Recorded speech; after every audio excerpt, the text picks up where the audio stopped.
Hi, welcome back to my channel. ఈరోజు కథ ప్రేమ బంధం 11వ భాగాన్ని వినేద్దాం. ఎవరిని నువ్వు అడిగేది? ఆ అమ్మాయి గురించా అని అడుగుతాడు సంతోష్ రిషి పక్కనున్న ఆ అమ్మాయిని చూస్తూ. అవును, ఎవరు అమ్మాయి అంటుంది నవ్య. తను రిషి స్కూల్ ఫ్రెండ్ అట. చిన్నప్పటి నుంచి కలిసే పెరిగారు. కానీ కొన్ని ఇయర్స్ బ్యాక్ వాళ్ళు ఫారెన్లో సెటిల్ అయ్యారట. అందుకే వాళ్ళ మధ్యలో దూరం వచ్చింది. బట్ ఇప్పుడు ఆ అమ్మాయి ఇక్కడ జాయిన్ అయిందట. సో మళ్ళీ పాత ఫ్రెండ్స్ కలిశారన్నమాట అంటాడు సంతోష్. అంటే వాళ్ళ మధ్యలో ఏం లేదా అంటుంది నవ్య. ఏమీ లేదా అంటే నాకు తెలిసినంత వరకు కూడా ఫ్రెండ్షిప్ మాత్రమే ఉంది. అయినా అవన్నీ నీకెందుకు అంటాడు సంతోష్ నవ్య వైపే చూస్తూ. ఏం లేదు, సరే నేను వెళ్తున్నాను అంటుంది నవ్య ముందుకెళ్తూ. సంతోష్ నవ్య చేతిని పట్టుకొని ఆపుతాడు. అతను అలా పట్టుకోగానే నవ్య మనసులో ఏదో తెలియని అలజడి మొదలవుతుంది.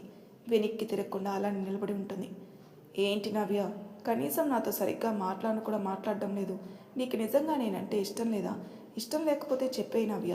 నువ్వు ఇలా మౌనంగా ఉంటే నా ప్రాణం పోతున్నట్టుంది అని అంటాడు సంతోష్ బాధగా. ఆ మాటలకి నవ్య కళ్ళలో నుండి నీళ్లు తిరుగుతాయి. కానీ అతని వైపు చూడకుండా ఇటు తిరిగి నిలబడి ఉంటుంది. సంతోష్ కూడా బాధగా నవ్య చెప్పే ఆన్సర్ కోసం వెయిట్ చేస్తుంటాడు.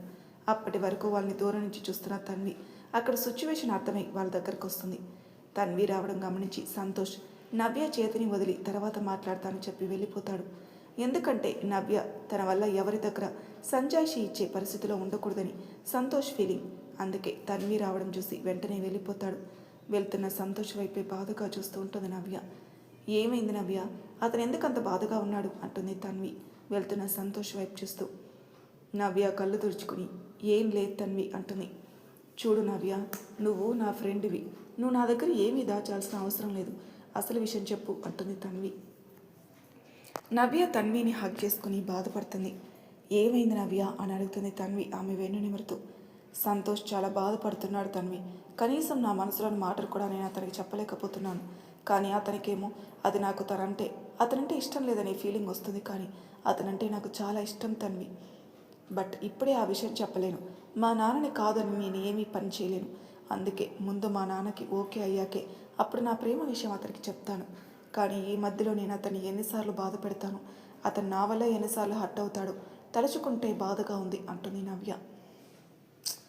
ఇంత చిన్న విషయానికి ఏడుస్తారా ఎవరైనా? నేనున్నాను కదా బేబీ, నేను చూసుకుంటాను, నువ్వు బాధపడకు, నా బంగారం కదా అంటుంది తన్వి నవ్య కళ్ళు తుడుస్తూ. నువ్వున్నావన్న ధైర్యంతోనే నేను కూడా ఇలా కూల్గా ఉన్నాను అంటుంది నవ్య చిన్నగా నవ్వుతూ. ఇది నా బేబీ అంటే ఇలా నవ్వాలి. అది సరే, కానీ ఇంతకీ ఆ చించుమొహం ఎవరు అని అడుగుతుంది తన్వి కోపంగా. ఆ అమ్మాయి రిషి వాళ్ళ ఫ్రెండ్ అంట అని సంతోష్ చెప్పిందంతా చెప్పింది. హో, అయితే ఆ తెల్ల తోలిపిల్ల ఎందుకు మళ్ళీ ఇక్కడికి వచ్చినట్టు? నాకేదో తేడా కొడుతుంది. ఎందుకైనా మంచిది ఆ అమెరికా కోతి మీద ఒక కన్నీసు ఉంచాలి అంటుంది తన్వి. అలాగే తన్వి, ఇక్కడ నుంచి మన ఫోకస్ మొత్తం ఆ అమ్మాయి మీదే ఉంచుదాం అంటుంది నవ్య. ఇద్దరు కొంచెంసేపు ఏం చేయాలో డిస్కస్ చేసుకొని క్లాస్కి వెళ్ళిపోతారు. అలా రోజులు గడుస్తున్నాయి. అక్కడ ఆ అమ్మాయి రిషి క్లోజ్ అవుతున్నారు. కానీ తన తన్వి మాత్రం ఏం చేయాలో అర్థం కాక దిగాలుగా పడుతూ ఉంటుంది. ఇంతకుముందు రిషి ఎక్కడుంటాడో తనకు బాగా తెలిసేది. కానీ ఎప్పుడైతే ఆ అమ్మాయి వచ్చిందో అప్పటి నుంచి అతను ఎక్కడున్నది, ఏం చేస్తున్నాడు ఏమీ తెలియట్లేదు. కనీసం అతని ఫ్రెండ్స్తో కూడా ఉండడం లేదు. ఏమైనా అడిగితే ఆ అమ్మాయితో ఉన్నానని చెప్పడం మొదలుపెట్టాడు. కొన్ని రోజులు జస్ట్ ఫ్రెండ్స్ అనుకున్న తన్వి సడన్గా రిషి బిహేవియర్లో వచ్చిన మార్పులన్నీ గమనిస్తూనే ఉంటుంది. అదంతా తన్వి ఎందుకో తీసుకోలేకపోతుంది. ఆమెకి చాలా బాధగా ఉంటుంది. తనకు మాత్రమే సొంతం అనుకున్న రిషి తనకు దూరం అవుతున్న ఫీలింగ్ వస్తుంది. కానీ వెళ్ళి రిషికి ప్రపోజ్ చేసే అంత ధైర్యం లేదు. నిజానికి అతను తన మనసు చూసి లవ్ చేయాలని అనుకుంటుంది. అందుకే డైరెక్ట్గా వెళ్ళి చెప్పడానికి ఆలోచిస్తుంది. అందుకే ఎలా అయినా తన మనసు రిషికి పరిచయం చేయాలని ఫిక్స్ అయి దానికి ఏం చేయాలని ఆలోచిస్తోంది. సంతోష్ కూడా నవ్యాని ఇబ్బంది పెట్టకుండా దూరం నుంచి తనకి చూస్తూ గడిపేస్తున్నాడు. కానీ అతని బాధ నవ్యాకి తన్వికి ఇద్దరికీ అర్థమవుతుంది. అందుకే ఏం చేయాలో ఒక నిర్ణయానికి వచ్చి సంతోష్ని రమ్మని కాల్ చేస్తుంది నవ్య. చాలా రోజుల తర్వాత నవ్య నుంచి కాల్ రావడంతో హుషారుగా తన దగ్గరికి బయలుదేరుతాడు సంతోష్. అది ఒక పార్క్. నవ్య ఒక బంచ్ మీద కూర్చొని సంతోష్ కోసం వెయిట్ చేస్తుంది. ఇందులో సంతోష్ వచ్చి నవ్య పక్కన కూర్చుంటాడు. నవ్య కంగారుగా ఉన్న గమనించి ఏమైంది నవ్య అని అడుగుతాడు సంతోష్. నవ్య సంతోష్ కళ్ళలోకి చూడలేక తలదించుకొని ఉంటుంది. చెప్పు నవ్య, ఏమైనా ప్రాబ్లమా అని అడుగుతాడు సంతోష్. అవును సంతోష్, చాలా పెద్ద ప్రాబ్లం వచ్చింది అంటుంది నవ్య చిన్నగా. అవునా, ఏమైంది నవ్య అంటాడు సంతోష్ కంగారుగా. నేను ఒక అబ్బాయిని ప్రేమిస్తున్నాను సంతోష్ అంటుంది నవ్య చిన్నగా. వాట్? ఏం మాట్లాడుతున్నావు నువ్వు? అబద్ధం చెప్తున్నావు కదా అంటాడు సంతోష్ బాధగా. లేదు సంతోష్, నిజమే చెప్తున్నాను అంటుంది నవ్య. సంతోష్ చాలా బాధగా తన వైపే చూస్తూ ఉంటాడు. అతనికి కళ్ళల్లో నీళ్లు తిరుగుతాయి. తన వైపు చూడలేక తలదించుకొని కూర్చొనున్నాడు. కానీ కొంచెంసేపటికి నార్మల్ అవుతూ ఎవరా అబ్బాయి అని అడుగుతాడు సంతోష్. అతను కూడా మన కాలేజీలోనే చదువుతున్నాడు అంటుంది నవ్య. మరి ఇన్ని రోజులు నాకెందుకు చెప్పలేదు అంటాడు సంతోష్. ఎందుకంటే ఇప్పటి వరకు నేను ఆ విషయం అతనికి కూడా చెప్పలేదు కాబట్టి. ఓ, అయితే నువ్వే ప్రపోజ్ చేయబోతున్నావా అంటాడు సంతోష్ బాధగా.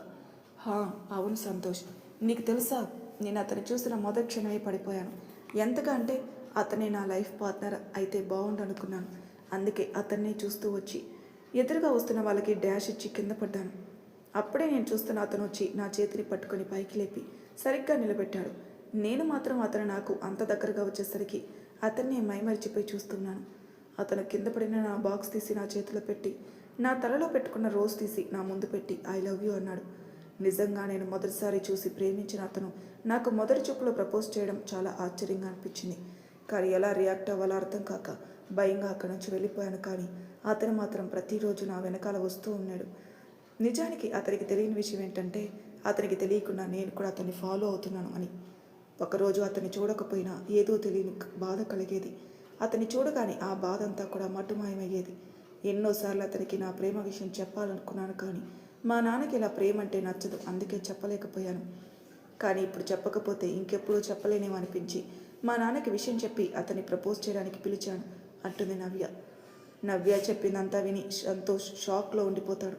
అతను నవ్యాన్ని ప్రేమిస్తున్నాడు, కానీ ఆమె తనకంటే ఎక్కువగా ప్రేమిస్తుందని అర్థమై అతని కళ్ళలో నీళ్లు వస్తాయి. అలానే నవ్య వైపే చూస్తూ ఉంటాడు.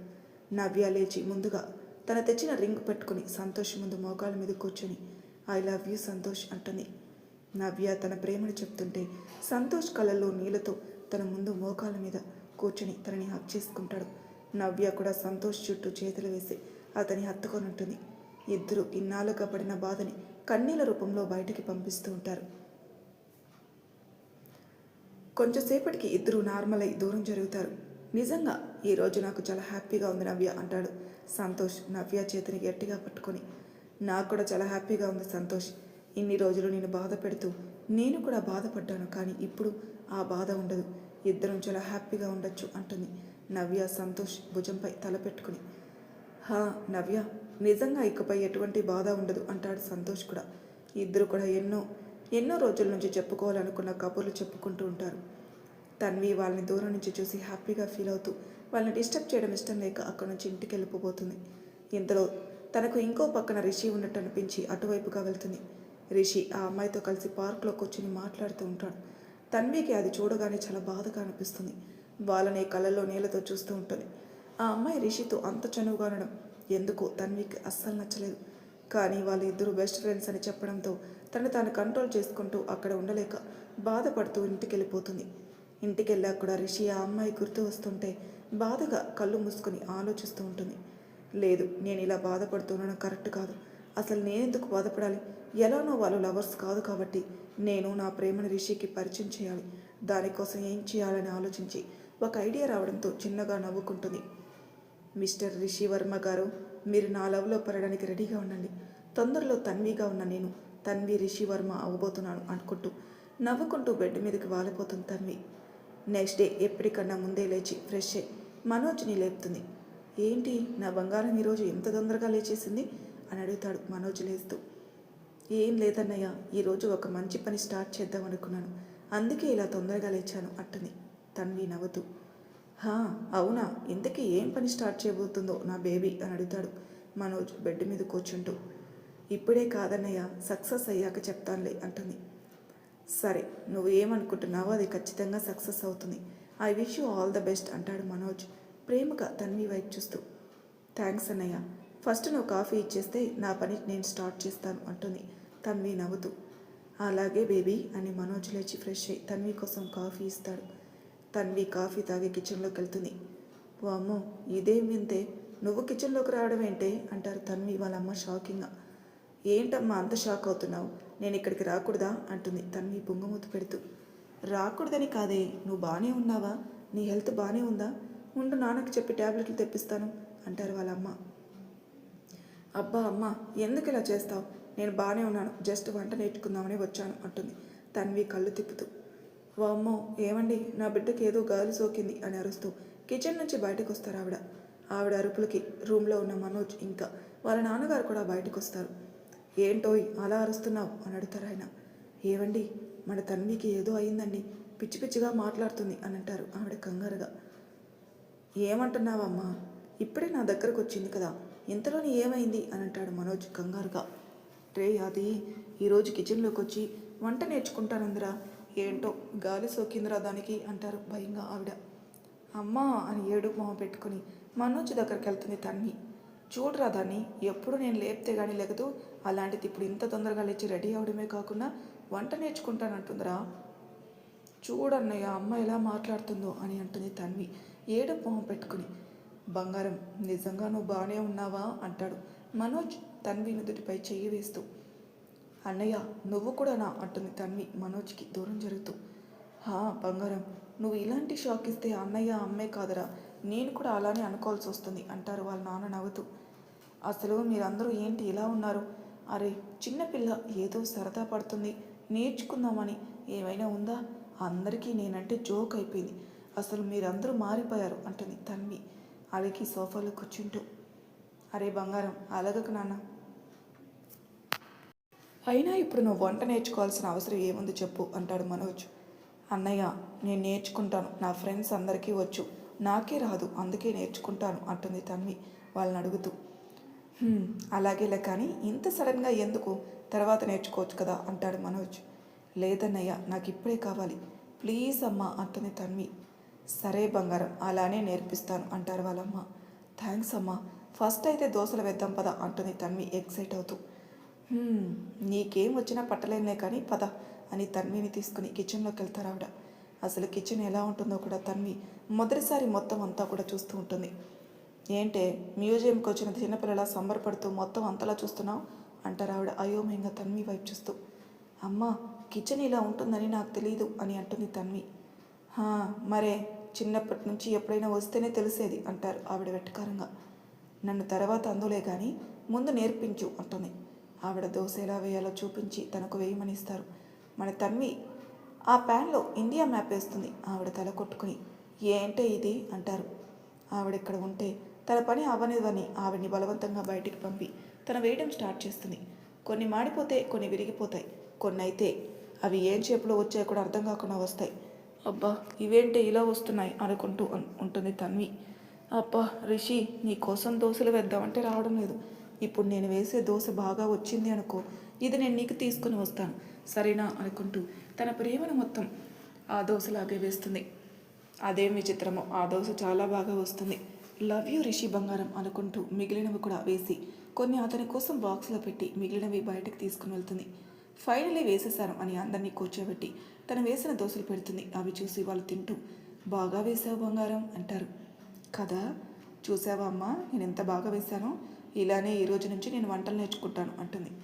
వాళ్ళ అమ్మ మనోజ్ వైపు చూసేసరికి సరే అన్నట్టు తలూపుతాడు. సరే బంగారం అంటారు ఆవిడ కూడా నవ్వుతూ.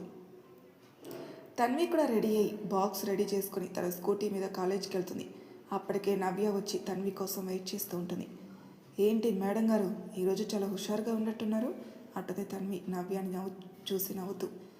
అలాంటిదే బేబీ, నువ్వు చెప్పినట్టు నేను సంతోష్కి నా ప్రేమ విషయం చెప్పేస్తాను, ఇప్పుడు నాకు చాలా హ్యాపీగా ఉంది అంటుంది నవ్య. ఆ విషయం అర్థమైందిలే కానీ జాగ్రత్త నవ్య, ప్రేమలో మనం ఎలా ఉన్నా కానీ కొన్నిసార్లు మిస్అండర్స్టాండింగ్స్ వస్తాయి, అలాంటప్పుడు మాటలతో సాల్వ్ చేసుకునేలా ఉండాలి, అంతేకాని గొడవలు పడకూడదు. మీరు పడతారని కాదు, ఒకవేళ అలాంటి సిచ్యువేషనే వస్తే ఏం చేయాలో చెప్తున్నాను అంటుంది తన్వి. సరే తన్వి, నువ్వు చెప్పినట్టే చేస్తాను అంటుంది నవ్య. సరే పద, మనం రిషి దగ్గరికి వెళ్ళాలి అంటుంది తన్వి నవ్వుతూ. నిజంగా వెళ్తున్నామా అంటుంది నవ్య షాక్ అవుతూ. అంటే అది, నేను రిషి కోసమని టిఫిన్ తెచ్చాను, అది అతనికి ఇవ్వాలి, కానీ ఎలా ఇవ్వాలో అర్థం కావడం లేదు అంటుంది తన్వి. ఏం చేయాలో నేను చెప్తానులే కానీ పద అని ఇద్దరూ కలిసి రిషి వాళ్ళు ఉన్న వైపుకి వెళ్తారు. రిషికి దగ్గరగా వెళ్ళే కొద్దీ తన్వి గుండె వేగంగా కొట్టుకుంటూ ఉంటుంది. మరి తర్వాయి భాగంలో ఏం జరుగుతుందో నెక్స్ట్ ఎపిసోడ్లో తెలుసుకుందాం. అంతవరకు నా ఛానల్ సబ్స్క్రైబ్ చేయని వాళ్ళు ప్లీజ్ సబ్స్క్రైబ్ చేసుకొని లైక్ చేసి షేర్ చేయండి. మీ అభిప్రాయాలు నాకు కామెంట్ రూపంలో తెలియజేయండి. Thank you for listening.